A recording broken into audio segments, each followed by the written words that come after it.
Hi everyone, before we get started on our story time for the day, I want you all to pause this video, grab a piece of paper and a pencil or marker so we can practice some W words together.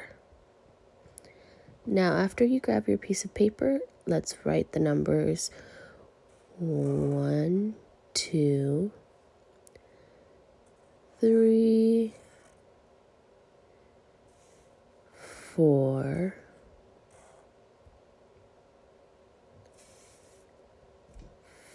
5,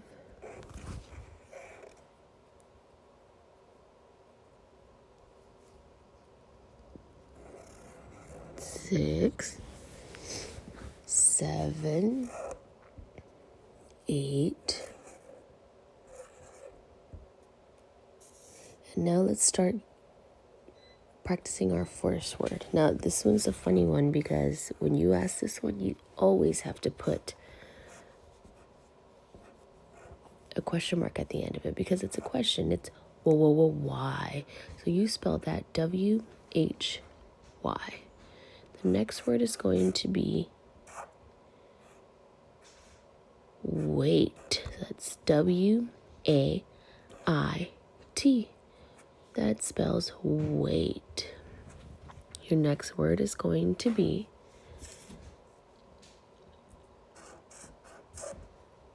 when. W-H-E-N. When. And for number 4, we are going to put down the word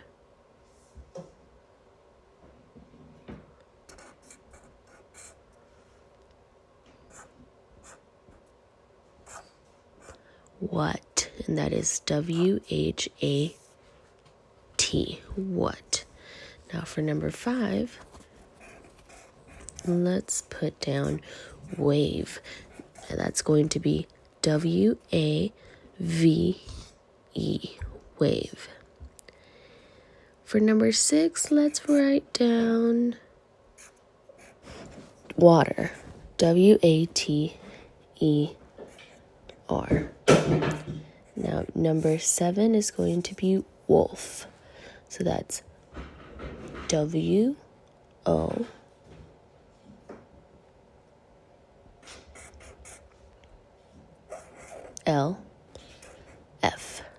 Wolf. And then for number 8, we are going to write wonderful. So it's W-O-N-D-E-R-F-U-L.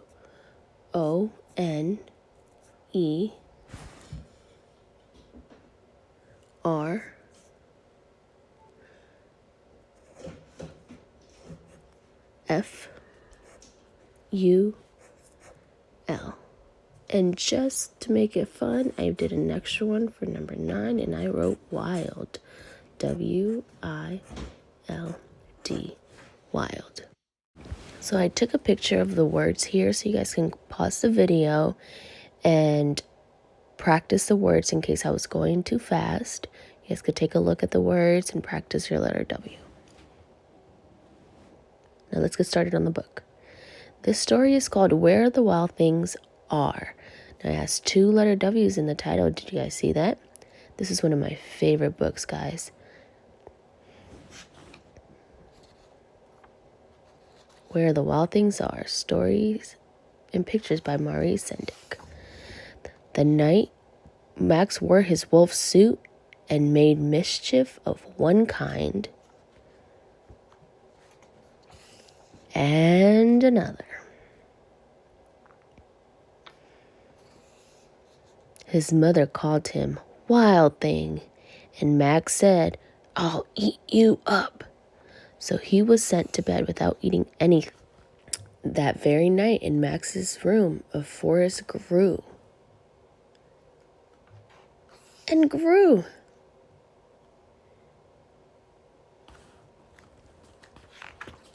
And grew until the ceilings hung with vines and the walls became the world all around.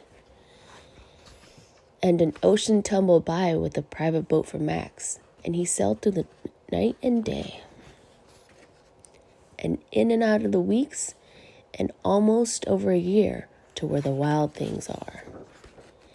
And when he came to the place where the wild things are, they roared their terrible roars and gnashed their terrible teeth and rolled their terrible eyes and showed their terrible claws until Max said, "Be still," and tamed them with the magic trick, and staring off into their yellow eyes without blinking once, and they were frightened and called him the most wild thing of all, and made him king of all wild things.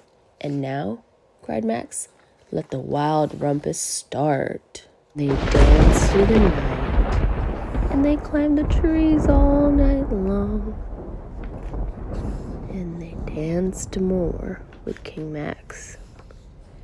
"Now, stop," said Max, and sent the wild things off to bed without their supper. And Max, the king of all wild things, was lonely and wanted to be somewhere where someone loved him best of all. Then all around, far away across the world, he smelled good things to eat and gave up being king of where the wild things are. But the wild things cried, "Oh, please don't go. We'll eat you up. We love you so." And Max said, "No." The wild things roared their terrible roars and gnashed their terrible teeth and rolled their terrible eyes and showed their terrible claws. But Max stepped into his private boat and waved goodbye. And he sailed back over a year, in and out of weeks, and through a day, into the night of his very own room, where he found his supper waiting for him. And it was still hot. The end. I hope you guys enjoyed today's story time. Talk to you soon.